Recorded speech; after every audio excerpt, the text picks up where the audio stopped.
Welcome to the Rim Break Rodeo. We hope this video helps.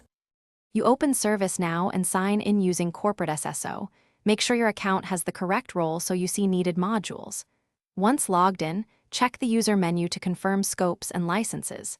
Then use the application navigator to search for incident, change, or catalog.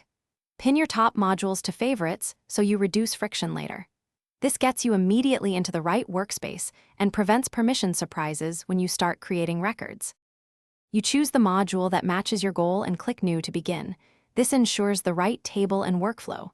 Fill mandatory fields first so the record saves, then add details that speed resolution: symptoms, steps to reproduce, and affected CI.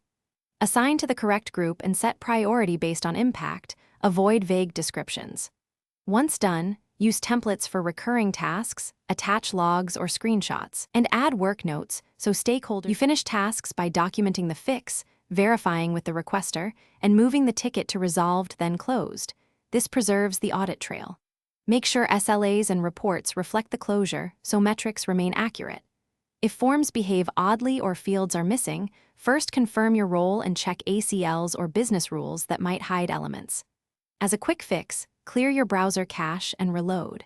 If problems persist, escalate to your service, now admin, with screenshots and system logs. Thanks for watching. Consider subscribing if we helped you.